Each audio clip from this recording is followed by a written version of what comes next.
Hi there, this is David Arundel, otherwise known as the Lazy Animator or the Extraordinary Tourist. And in this video I just wanted to show you how easy it is to make a 2D animated video with Cartoon Animator that you could perhaps use for your social media, somewhere like a TikTok or Instagram Reels or YouTube Shorts. Here you can see me setting out the size of the animation, which is a vertical short size, and this video pretty much serves as a very quick tutorial for how to use the whole program.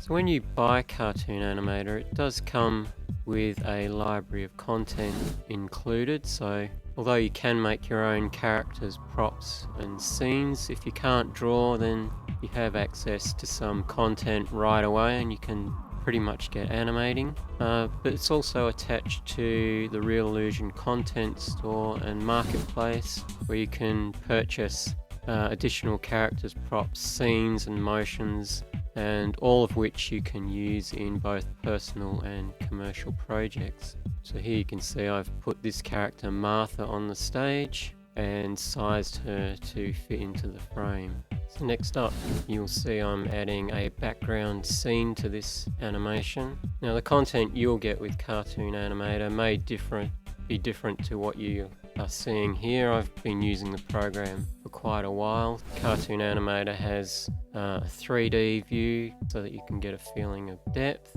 And you can see here I'm adding some sky props to this scene which didn't have its own sky, and also adding a cloud. But as I was saying, I've been using Cartoon Animator for quite a while, so I've got quite a lot of content and I don't know what actually came with it and what I've purchased since. But the marketplace, again, is a good place to get content. The pricing is pretty good, and there is also quite a lot of free content there that you can download to get you started too. So just to talk a bit about this animation that I'm creating here, although this video says making an animation in 18 minutes, this particular animation, the whole session, I made over 30 minutes, and for this presentation all I've done is edited out a lot of my thinking time and moments where you're actually waiting for the computer to load something or to render something. That's all I've sped up, so in actuality this animation took me 30 minutes, but if you take out all the thinking time and extras, I managed to finish it in under 20 minutes. So on screen now we're getting to the real time-saving aspect of Cartoon Animator, and that is pre-made motions for your characters. You can of course completely animate your characters from scratch, keyframing custom motions and saving them out and reusing them as much as you want, but there are literally thousands of pre-made character animations that you can purchase from the content store, and as with content, Cartoon Animator does come with some pre-animated motions with it when you purchase it. But here you can see I'm using a selection of dance motions that I've got in my collection, and you can also modify these motions. So if you've got a motion that you kind of does the job that you want, but you need to change it a bit, it's very easy to change up a motion and customize it. But as you can see here, I'm just stringing together a series of dance motions. I'm not really even thinking too hard about the order that they're in.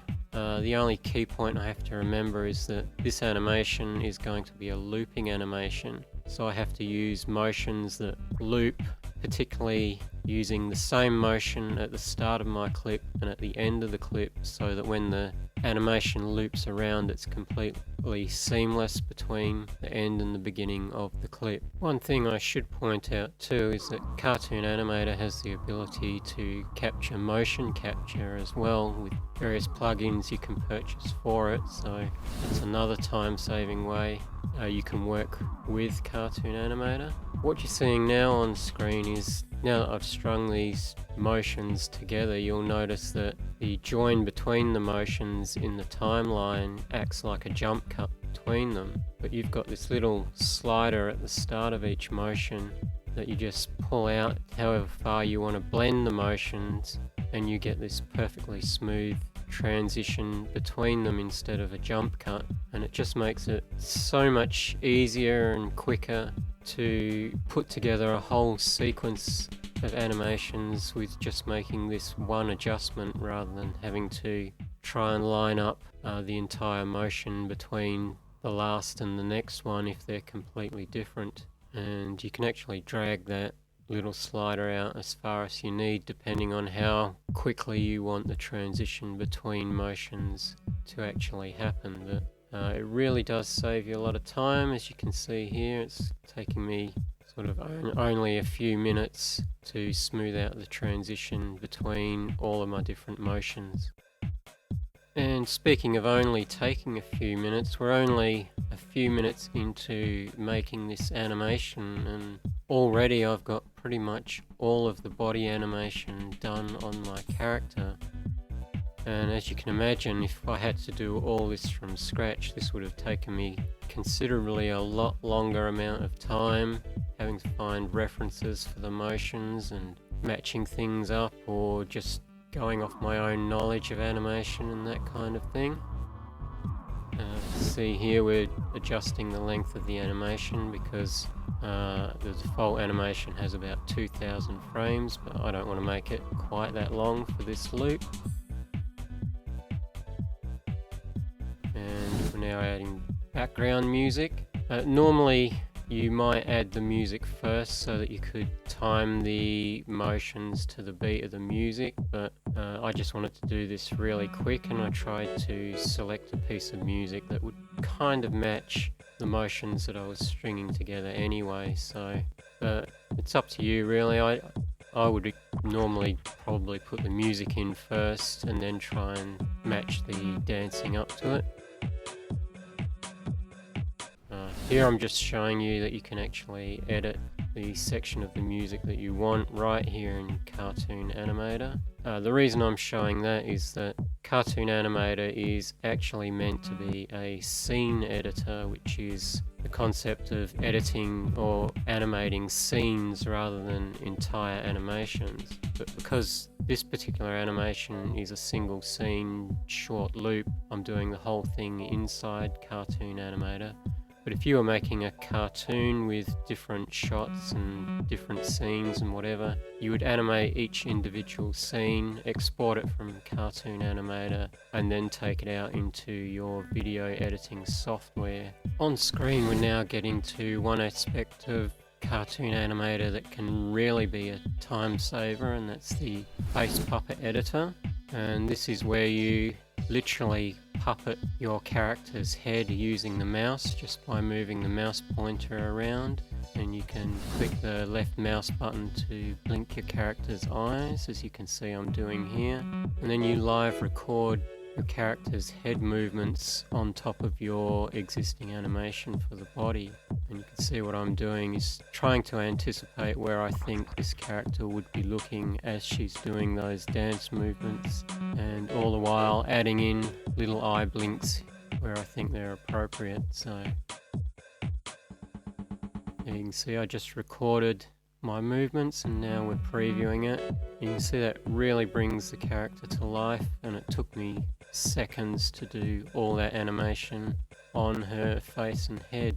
Of course, it's not the only way you can animate a face. You can, if you want to, completely keyframe your facial animation from scratch, if that's something you want to do, but the face puppet editor is another of those real time-saving tools. Something you might have noticed in the course of making this animation is that my character, when she's dancing, she actually moves out of the viewing frame of the camera, which is that rectangle that stays in one spot. So it's very easy to actually animate the camera so that it follows her movements just by adding in keyframes into the camera track. Cartoon Animator's camera is not particularly advanced, but it does enough to do the job that you need. And I'm showing you a technique here that I call bracketing, which is where you first mark the beginning and end points of where you want the movement to start and finish, and then you actually mark a keyframe for the extreme of where the actual movement of the camera is going to occur. You can see putting it down there, and now you move the camera.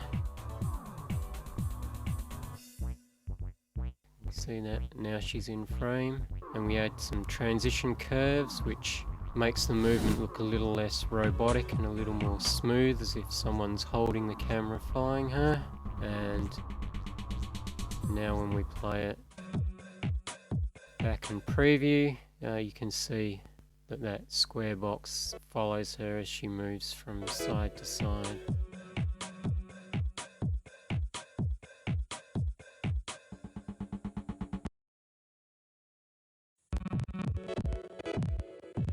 And so the last thing that we have to add into this animation that you'll probably want for your own cartoons is we have to be able to get our characters speaking. And one of the good things about Cartoon Animator is that it has automatic lip syncing and several different ways you can get your voices into the program. You can of course load your pre-recorded voices in, as I'm doing here.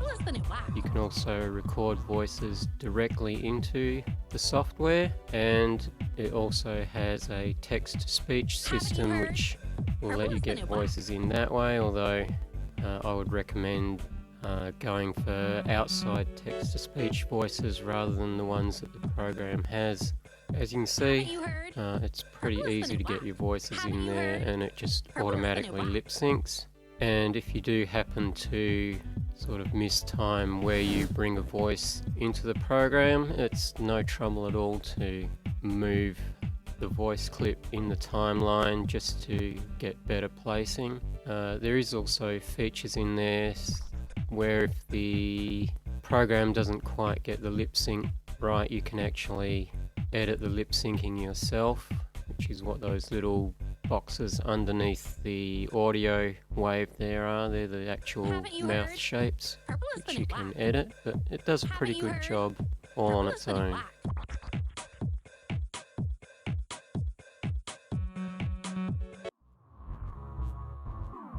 And as you can see, we've got this far. I've done so much, and this is the first time I'm saving my work.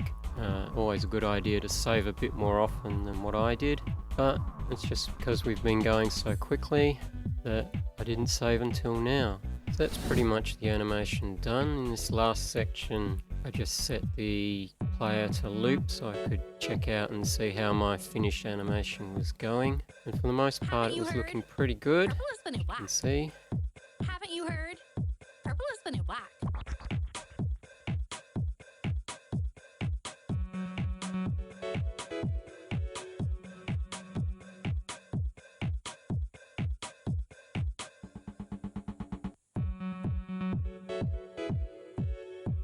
The loop towards the end wasn't as smooth as I'd like, so I spent the last few minutes of this session just tidying up the ends of the loop so I could get a much smoother transition.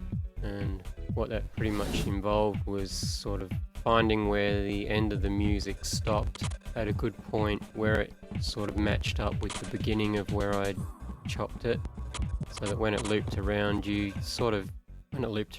got a good loop and it didn't sound like there was a jump cut too much there.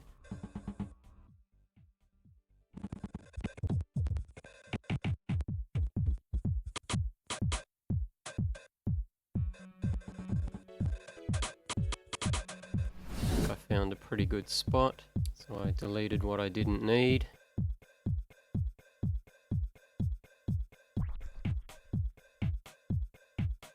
And then what I had to do was adjust the length of the animation to match the length of my music. And then I had to look at the dance motions at the end, and I had to work on shortening the second last motion because the last dance motion had to match up perfectly with the first, so I shortened the second last motion so that this would line up completely.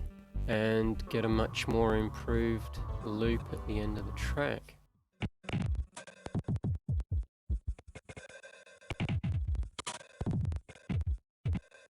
So there you go, run through the preview again just to see how that loop goes. Haven't you heard? Purple is the new black. Haven't you heard? Purple is the new black.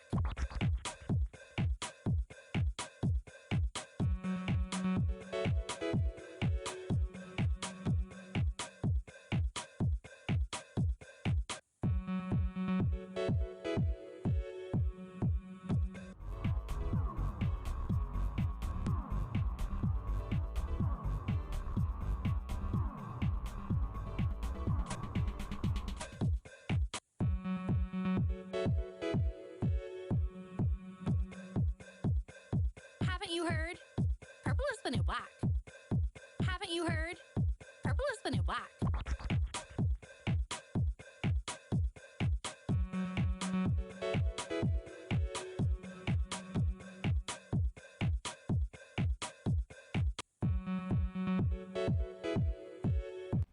So with the animation finished, it's time to do a final save and then render or export the animation out, which involved sort of making sure my format was correct and then rendering it.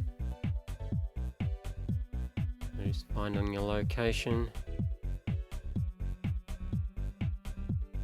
And then this section I sped up 3 times just so you wouldn't have to wait quite as long. It really wasn't that big a deal to wait for this, went pretty fast. But that's pretty much the whole process. Once I got to this point, the animation is pretty much ready to open up, preview and upload to whatever social media site you'd prefer. So I hope that gave you a good insight into Cartoon Animator and how easy it is and how fast you can put together an animation using pre-made characters, scenes, props and motions. It really doesn't have to take a long time, and it's actually ideal for making short videos for things like Instagram Reels, YouTube Shorts and TikTok and whatever other social media site that you're into if you need to make content quickly, but it's also great for making complete animated shorts of your stories and any other kind of animation you like, music videos, whatever. So there you go. I hope you found that interesting, and if you wanted to know more, check out the website.